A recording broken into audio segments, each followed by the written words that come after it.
Thank you for your testimony and for coming today. I now recognize myself for 5 minutes. Madam Chair, I have a parliamentary inquiry. The gentleman is recognized.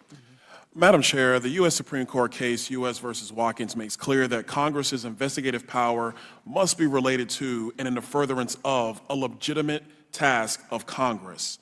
Especially in light of the testimony by Mr. Goodell, how does continuing this hearing actually relate to a legitimate task of Congress in the face of record high inflation, record high gas prices, a completely unsecured border, a fentanyl crisis that is killing more people between the ages of 18 and 45 than any other cause in the United States, a baby formula crisis, a tampon crisis? Madam Chair, the commissioner has just detailed in his own testimony that the Washington Commanders, Redskins, whatever you choose to call them, have been held accountable. They've made necessary reforms to the organization.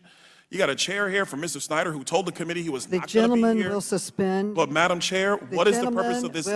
What is the purpose of this hearing? The gentleman will suspend. This is not about a stated parliamentary inquiry. That is the parliamentary inquiry, Madam Chair. What is the purpose of it? You can bang the gavel all you want, but I don't really care. What is the purpose of continuing this, Madam Chair? That is the parliamentary inquiry. And how does Congress's business actually be continued? How does Congress's business actually be continued by continuing this hearing? The gentleman can co-sponsor. Okay. All right, I now recognize myself for 5 minutes for questions.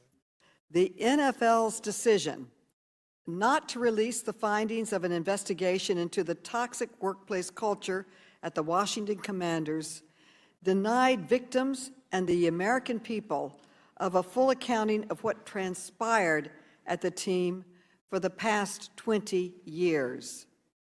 Today, the committee released new evidence documenting the toxic workplace at the Commanders, details that the NFL had not previously made public. We found that Dan Snyder refused to discipline coaching staff accused of sexual harassment. Instead, according to one executive, he tried to, quote, make the problem go away, end quote. We found that Mr. Snyder approved the firing of a cheerleader for having a relationship with a male team member, but took no action against the male employee. And we found that Mr. Snyder orchestrated a shadow investigation, sending private investigators to the homes of former employees, terrifying them, offering hush money, and compiling a dossier on his accusers.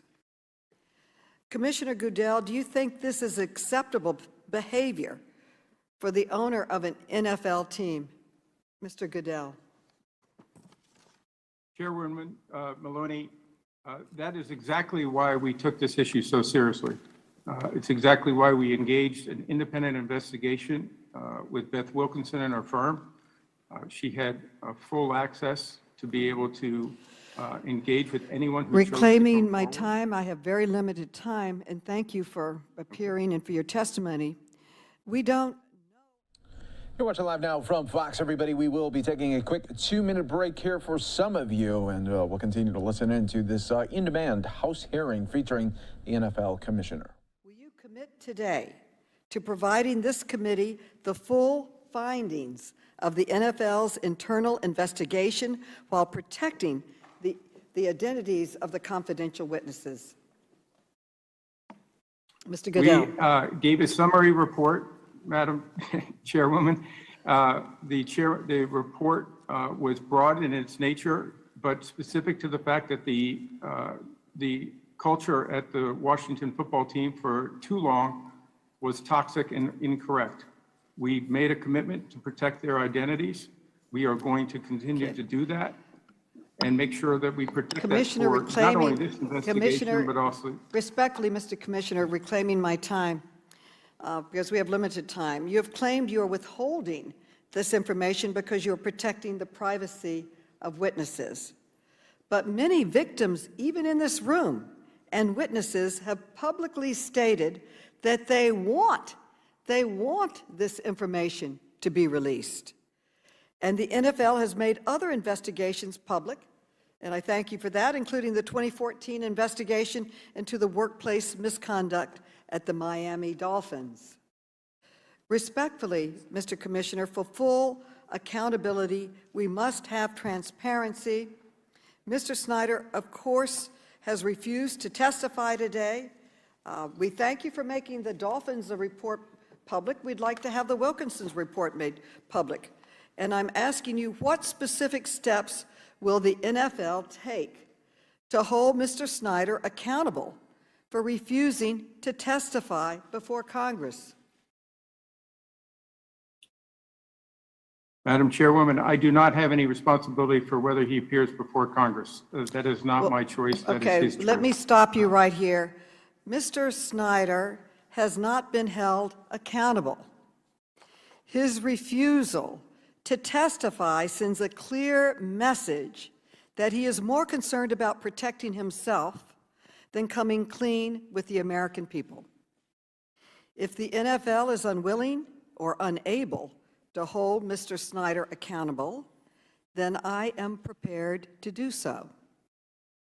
That is why I am announcing now my intent to issue a subpoena for the testimony of Mr. Snyder for a deposition next week. The committee will not be deterred in its investigation to uncover the truth of workplace misconduct at the Washington Commanders. Finally, I'd like to talk about how we're going to fix this problem. Not just expose it, but fix it.